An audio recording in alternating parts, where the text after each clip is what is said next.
Dios les bendiga, Dios les guarde. Este es su hermano Antonio Valentín, aquí en su programa Interpretación Bíblica. Estamos muy contentos de poder nuevamente estar con ustedes. Hacían semanas que no establecíamos alguna grabación, ya que estábamos ocupados en asuntos ministeriales y académicos, pero hoy volvemos nuevamente con el tema que ya habíamos comenzado. Estamos estudiando el libro de Apocalipsis y hoy estaremos tocando el tema del rollo en el capítulo 5 de Apocalipsis, que por cierto muy interesante, ya que hay muchas incógnitas. Pero no obstante, quisiéramos que usted pudiese suscribirse en nuestro canal para que sea parte de este ministerio educativo. Esperamos de que usted así lo haga y cada vez que nosotros hagamos una grabación, pues usted va a recibir la notificación. Así que además le pedimos que nos dé su like, que es importante porque deseamos saber si usted se está edificando en la misma.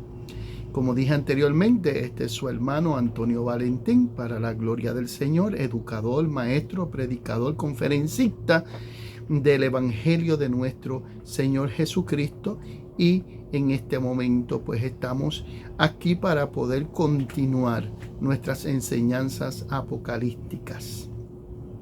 Así que, amados hermanos, hoy continuamos, como le había dicho en el programa, estaremos estudiando el rollo y el cordero. Ya hemos estado hablando sobre diferentes aspectos de Apocalipsis del capítulo 1 en adelante, excepto no hemos tocado las 7 iglesias, porque las 7 iglesias las quiero tocar en algún momento específico, pero actualmente quiero hablar sobre la relación en Apocalipsis y Cristo Jesús. Y el capítulo 5, después de que vemos el apóstol Juan teniendo esas experiencias y esas visiones y ese encuentro con lo sobrenatural, vemos claramente ya desde el capítulo 4 un ambiente de adoración celestial muy importante que podamos entender dentro de los procesos, pero también vimos en el capítulo 4 un ambiente judicial. Solamente estamos viendo dos especies de movimiento. Uno que es de adoración litúrgico, que se presenta frente a nuestro Dios eterno, y allí las constelaciones celestiales y los agentes celestiales comienzan a adorar y glorificar como un símbolo de reconocer el poderío absoluto de este Dios, que se revela en las escrituras, pero también en el Apocalipsis. Y seguimos diciendo nuestra hipótesis y teoría de que Apocalipsis está muy relacionado a los otros profetas del Antiguo Testamento, en especial a Ezequiel. Ahí vamos a hacer muchas referencias de Ezequiel, porque hay una similitud entre estos dos libros. Aparte de que también hay otros profetas importantísimos que tocan aspectos escatológicos y que deberíamos de examinar para tener una mayor comprensión del mismo. Por lo tanto, ya en el capítulo 5, Juan en ese escenario celestial, porque vimos desde el principio que él estaba en el Espíritu, quiere decir que fue un evento sobrenatural donde el Señor le permite y le abre las puertas de aquel misterio escondido, un privilegio que tuvo Juan, igual que Pablo, que tuvo en cierta ocasión, nos dice en la carta de 2 de Corintios, que subió al tercer cielo donde vio el paraíso de Dios. Pero en este momento Juan no está viendo el paraíso de Dios.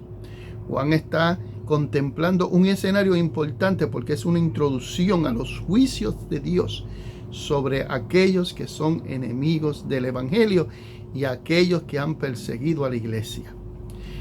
Por lo tanto, es importante en la introducción del capítulo 1 de Apocalipsis que nos habla bien claramente aquellos que han, de alguna forma u otra, han traspasado a Jesucristo.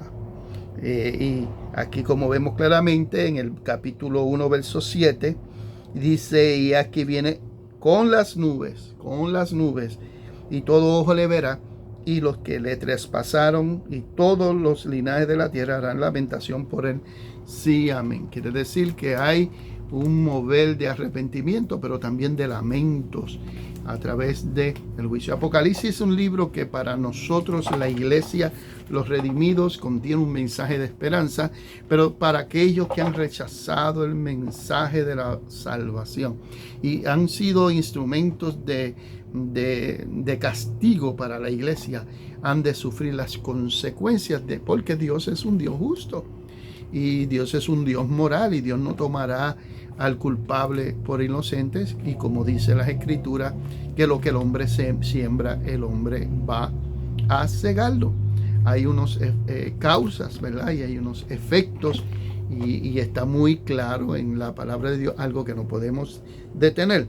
Pero ya en el capítulo 5 ya nos está mostrando en este momento, porque fíjense que en todos los aspectos gubernamentales, o todo lo que es el gobierno o política, siempre tienen un código, como aquí en Puerto Rico, que tenemos el Código de la Justicia Criminal para procesar a aquellos criminales, pero también hay un código civil donde trata para los aspectos civiles que no tienen que ver nada con la criminalidad. Y volvemos atrás, vimos el aspecto de adoración y glorificación a través de los ángeles, a través de estos seres especiales, celestiales, que representan los 4 ángulos de la tierra, y significa que la tierra es llamada a la total adoración y entrega a nuestro Dios. Pero también estamos viendo un aspecto de tribunal, porque vimos el trono de Dios y vimos a unos ancianos, 24 ancianos, y vemos también a unos seres celestiales, y vemos también un mover, que hay una representación de un caso que se está tratando en el tribunal, y por lo tanto la iglesia es uno de los temas muy importantes dentro de ella. Y vemos también un abogado también, que es el que ¿verdad?, cumple con los requisitos para defender a la iglesia del Señor ante cualquier amenaza y toda aquella argumentación de aquel fiscal, que es un ángel específico que nos los muestra a nosotros en el Antiguo Testamento como el Satán, como el que acusa. Hay algunos eruditos que no lo relacionan con el Satanás del Nuevo Testamento, sino que este es un ángel específico que ha sido comisionado a rondear la tierra y mirar a aquellos que no cumplen con los requisitos de la voluntad de Dios. Pero este no es un tema que vamos a estar tocando en este momento.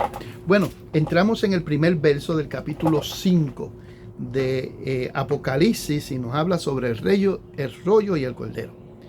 Y como estaba ya ¿verdad?, mencionando anteriormente, en cada gobierno, en cada cultura, en ese sentido político, ellos establecen unos códigos, ¿verdad?, códigos de leyes, donde tienen expresados sus voluntades para el beneficio, pero también el castigo de aquellos que desobedecen aquellas leyes imputadas.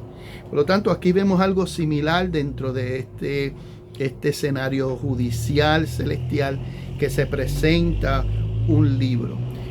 Bíblicamente nosotros entendemos que el rollo que nos habla la Biblia concerniente al código de la justicia y el orden es la palabra de Dios. La palabra de Dios es nuestro código específico, pero la Biblia también habla, dentro de esta revelación de estos misterios que se dan a conocer, también nos habla a nosotros de un libro que registra las memorias de todos los hombres aquí en la tierra. Eso está bien claro en las escrituras. Desde el Antiguo Testamento se menciona un libro que está registrado. Todos aquellos acontecimientos, decisiones de los hombres, en el cual serán juzgados en el día final y recibirán su recompensa. Por lo tanto, aquí ya estamos viendo un libro muy importante. Bueno, nosotros le decimos libro, pero en el lenguaje profético el lenguaje profético se usa el término de rollo.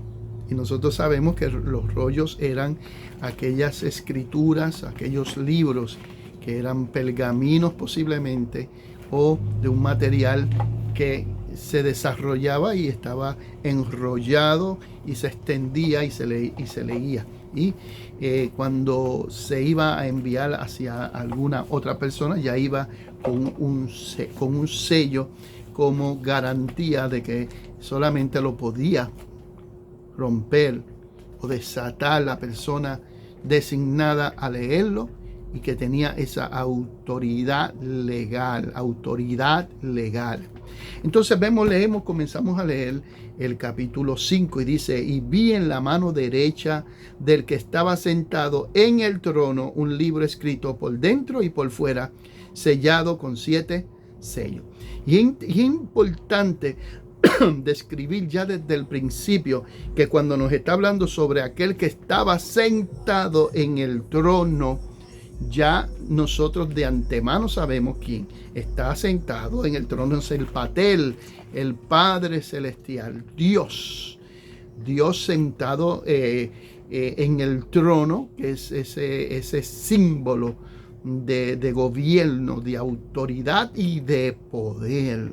Un concepto que se usa ya también en Colosenses para hablar sobre tronos, potestades, gobiernos, etcétera, etcétera, etcétera. Pero en este trono específico, ya descrito en los otros capítulos anteriores, nos describe a Dios mismo sentado en ese trono con poder y autoridad.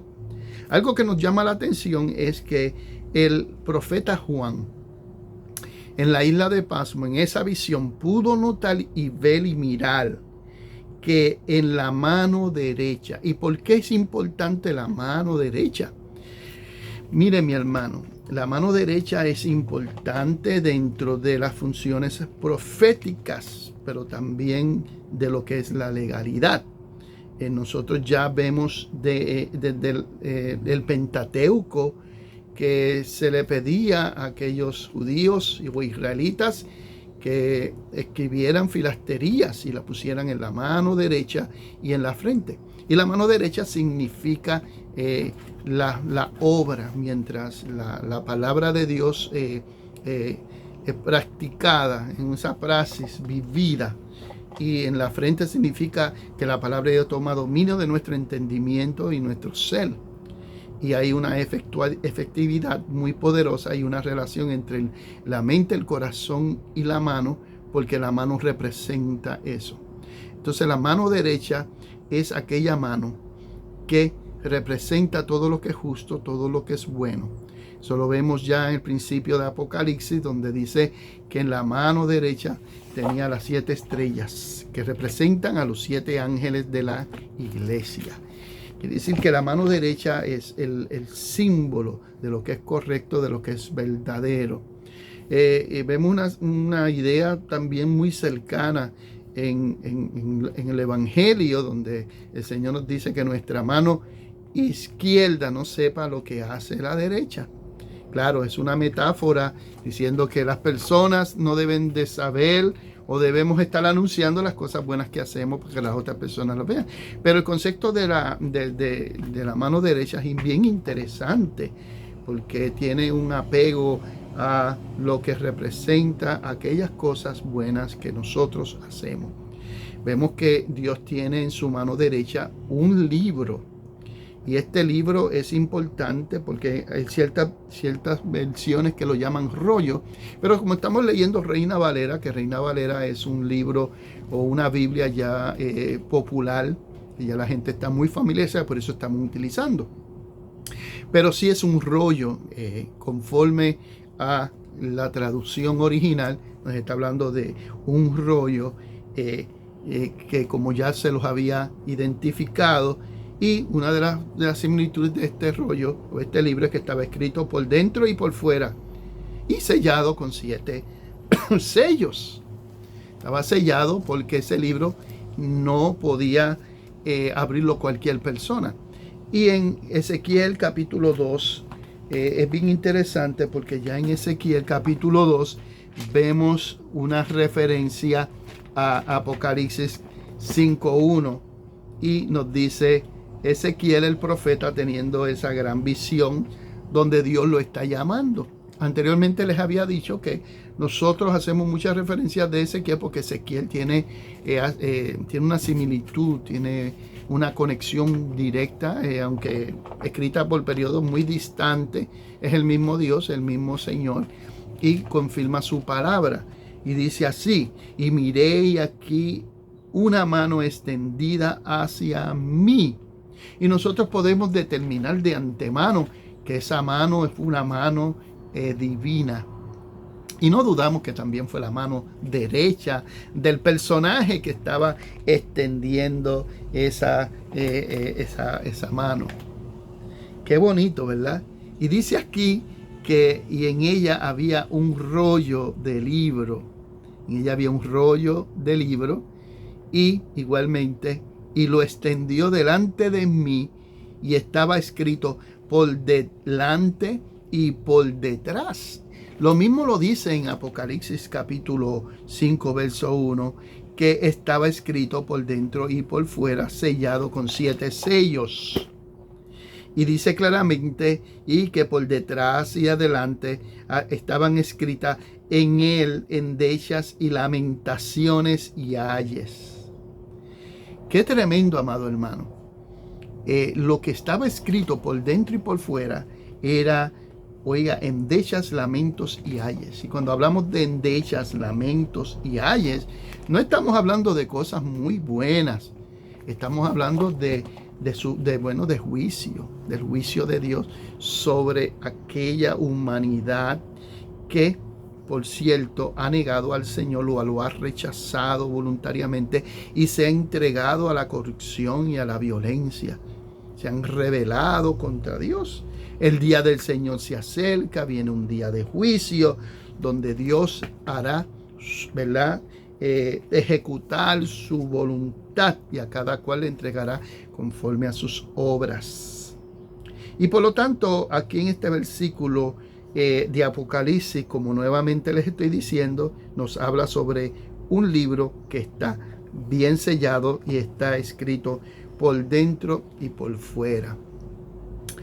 Y vamos a seguir leyendo porque hay unas variantes o variables muy importantes que hay que atender. Y dice, y vi un ángel fuerte que pregonaba a gran voz. Un ángel, este ángel no era cualquier ángel. La palabra ángel fuerte significa que era un ángel que predominaba en esa corte. Predominaba en esa corte. Dice que pregonaba o podemos usar la palabra predicaba. Podemos decir exhortaba. Podemos decir gritaba. Era un ángel no igual que los demás, no es parte de los 4 seres vivientes, sino que este ángel es un portador del mensaje divino, me llama la atención porque dice que es fuerte, y la palabra fuerte no solamente nos quiere hablar a nosotros sobre fuerza física o fuerza biológica, sino nos está hablando quizás de una posición, ¿verdad? Que representa respeto, representa liderazgo. En gloria a Dios. Y pregonaba con gran voz, y nos llama la atención también que en Tesalonicense, relacionado también con los aspectos proféticos, especialmente del arrebatamiento, dice con voz de ángel y con trompeta de Dios. El aspecto de poder, el aspecto de poderío dentro de lo que es pregonar es algo que continuamente estamos viendo dentro de la literatura apocalíptica. ¿Quién es digno? Aquí el mensaje es importante. El mensaje es importante porque el pregonero dice en forma de pregunta: ¿quién es digno de abrir el libro y desatar su sello? ¿Quién es digno? Y la palabra digno tenemos que considerarla. Es una palabra muy continua, especialmente en las cartas de Pablo, donde nos habla de aquellos que son dignos, aquellos que se merecen ciertas posiciones, ciertas bendiciones en cuanto a la iglesia, aquellos que han sido fieles, aquellos que han dado testimonio, aquellos que representan la piedad, aquellos que son embajadores del Señor. Y en Apocalipsis ya desde antemano Juan se identifica con los que sufren, con los que padecen. Por eso él decía claramente: yo soy consiervo. Dice, yo estoy consiervo dando testimonio de la verdad, dando testimonio de la fe en medio de las circunstancias, en medio de los problemas, en medio de las luchas, en medio de las batallas. Alabado sea el nombre del Señor. Y aquí, pero este digno que nos muestra aquí, no es cualquiera, es alguien, es único. La palabra digno aquí, cuando vamos a la traducción, nos habla de una persona única, que no hay ninguno fuera de él que tenga la facultad, tenga el privilegio divino de poder ejecutar. Acuérdense que nosotros dijimos al principio, o sea, nosotros mencionamos al principio que los rollos y las cartas iban selladas a una persona específica que era la llamada y la adecuada para poder romper el sello. En aquellos tiempos, si una persona rompía el sello, no siendo digna, esa persona era ejecutada. Para que usted vea la responsabilidad y la seriedad de este asunto que estamos tratando de interpretar en este precioso momento. ¿Quién es digno de abrir el libro y desatar sus sellos? Miraba quizás y contemplo, ¿verdad? Suponiendo que miraron, porque aquel que estaba con el libro era Dios, posiblemente su mano extendida, y allí quizás miraban a ver quién podía ser el digno de poder desatar los sellos. Y la palabra desatar significa romper. Eran unos sellos que eran como unos sellos que podían romperse de una forma, ¿verdad? Un poco agresiva. Eran unas especies de material de piedra. Quizás en la Edad Media se utilizaba mucho la vela para sellar y creaba una estructura fuerte. Posiblemente podía ser una especie de sello que tenía que ver con algún elemento que podía fácilmente romperse. Pero no vamos a entrar en polémicas ahora del material posiblemente, pero sí nadie podía romperlo. Solamente había una persona, y es lo que Apocalipsis nos quiere revelar, porque tenemos que ver específicamente el tema de nuestras enseñanzas apocalípticas. Tienen que ver con Cristo Jesús, la revelación de Cristo en el Apocalipsis. Y había esa pregunta y esa incógnita: ¿quién es digno de abrir el libro y desatar sus sellos? Pero también la palabra desatar no solamente es romper los sellos, sino de ejecutar lo que está dentro del mismo rollo o el mismo libro.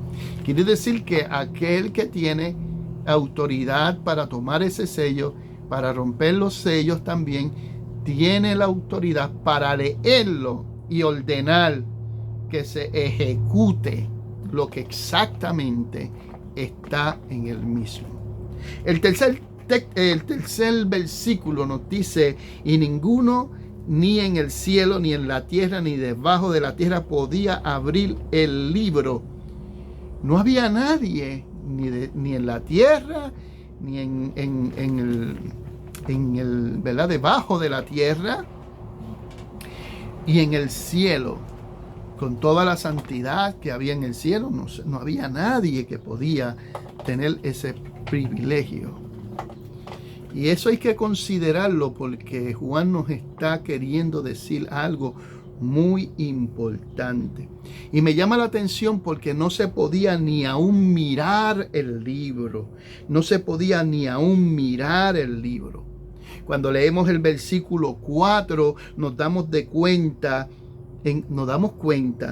que él dice que no había ninguno digno de abrir el libro, de leer el libro y de mirar el libro. Nadie miraba aquel libro. Me parece ser que Juan pudo mirarlo porque él estaba en una visión, contemplando todo ese escenario, ¿verdad?, del tribunal. Es maravilloso poder ver, amado hermano, todas estas cosas que se van describiendo en este libro hermoso. Dice que Juan comenzó a llorar mucho. Juan estaba bien interesado en poder escuchar qué es lo que está diciendo, qué es lo que dice el libro. Él quería que se abriera porque en su espíritu quizás había ese sentido de que el orden de Dios tenía que comenzar a ejecutarse ante la impiedad y corrupción de la sociedad y del mundo adyacente. Es lo mismo cuando está hablando sobre sobre Lot, que dice en hebreo que Job era un hombre de justicia y que sufría ¿verdad? La conducta, el ethos de la sociedad de Sodoma y Gomorra. Sufría porque era un hombre justo y él quería que Dios interviniera en esa sociedad. Por lo tanto, Juan también está llorando. La palabra aquí llorando significa derramando con angustia, con deseo, llorando porque no había quien en ese momento, en esa visión, quien desatara ese sello. Pero aquí hay una introducción muy importante que vamos a tocar, y aunque ya nos quedan algunos minutos, el verso 5 es clave. Es clave porque nos revela quién, en una forma simbólica, tiene la autoridad, el dominio y el poder para tomar ese rollo y romper los sellos y poder leerlo y desatar lo que en él hay. Estamos hablando de que ese libro puede tener la sentencia. Eso me trae en mente cuando se procesa un criminal, todo ese proceso judicial, ¿verdad?, del tribunal. Entonces hay un momento, separan un día específico para leerle la sentencia para que pueda conocer las consecuencias. Es parte de la justicia terrenal, pero en la justicia divina es algo similar, donde ese rollo se tiene que leer para que se pueda hablar sobre la sentencia. Por lo tanto, dice en el verso 5, y uno de los ancianos me dijo, no llores. Uno de los ancianos, de los 24 ancianos que tenían un trono en su cabeza, decía: Juan, no llores. Porque el no llores significa que hay consuelo, hay esperanza. Les había dicho que Apocalipsis no solamente es un libro de juicio revelado sobre una sociedad corrupta, pero también es un libro de consuelo. Juan es una representación simbólica de la iglesia de Dios que llora porque está pidiendo que Dios intervenga ante aquellos perseguidores, aquellos angustiadores. Claro, la Biblia dice que en la ira del hombre no obra la justicia de Dios, pero sí dice la Biblia que Dios juzga a aquellos que juzgan a la iglesia, porque Dios es un Dios justo. Y Juan está llorando en ese sentido de desear que Dios haga esa obra de juicio, porque el mundo necesita sentir la ira de Dios. Pero aquel anciano le dice: no llores, no llores, hay esperanza, no llores, el escenario va a cambiar. Sí hay alguien que es digno de desatar esos sellos de ese libro. Y dice claramente: he aquí que el león de la tribu de Judá, el león de la tribu de Judá y la raíz de David. Y es bien interesante porque Daniel nos habla a nosotros de 4 bestias.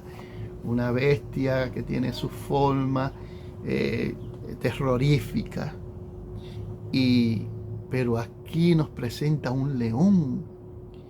Y el león es un personaje muy importante que se hizo una película, ¿verdad?, sobre un león que representaba lo bueno, que dio su vida para que otros también pudiesen salvarse.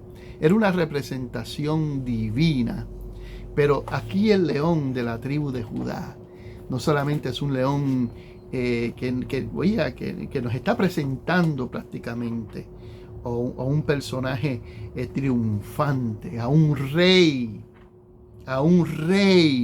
es lo que nos están presentando en este, que viene de la tribu de Judá, conforme a las escrituras y conforme a la profecía, que le da esa posición de ser digno. Porque para ser digno tenía que venir de una herencia, de una línea de ¿verdad? Como nos lo explica la palabra, como Mateo nos lo explica también en el principio del Evangelio, ese linaje escogido. Dios es bueno y poderoso. De la tribu de Judá, de la raíz de David, porque solamente el de la raíz de David esto tiene que ver con el pacto davídico, donde Dios le dice a David: no faltará quien se siente en ese trono, donde está hablando sobre alguien que va a gobernar y tener un gobierno sempiterno que proviene de la raíz, del linaje de David, que es el que tiene la autoridad y tiene el dominio de ejecutar los juicios. ¡Qué tremendo! Mire, ha vencido para abrir el libro y desatar sus sellos. Ha vencido. ¿Y quién ha vencido que nosotros conocemos en el día de hoy? Nuestro Señor Jesucristo. ¿Qué venció? Venció el pecado en la cruz con su muerte. La destruyó, la anuló. Nos dio vida. Rompió con aquellos elementos condenatorios. También venció la muerte en la resurrección, sellando la inmortalidad. ¡Qué maravilloso, mi hermano! Dios que se encarnó y vivió aquí en la tierra, que cumplió con los requisitos y las demandas celestiales, que fue obediente hasta lo sumo, que cumplió toda la ley a su capacidad, que dio testimonio de que era hijo de Dios, que resucitó, amado hermano, al tercer día y se le apareció a muchos discípulos como aquel que ha vencido. Por eso decía: si yo he vencido, vosotros vencerá. Él venció por obediencia, nosotros vencemos por la fe. ¿Y qué es lo que ha vencido a este mundo? Nuestra fe. Ese personaje que describe ese anciano en este versículo del capítulo 5 de Apocalipsis es el Hijo de Dios, que está sentado a la diestra del Padre, que ha cumplido los requisitos, que ha vencido el imperio de la muerte. Bueno, mi hermano, espero que esta enseñanza haya sido de bendición para cada uno de ustedes. Continuaremos desde los otros versos en adelante, porque es muy interesante.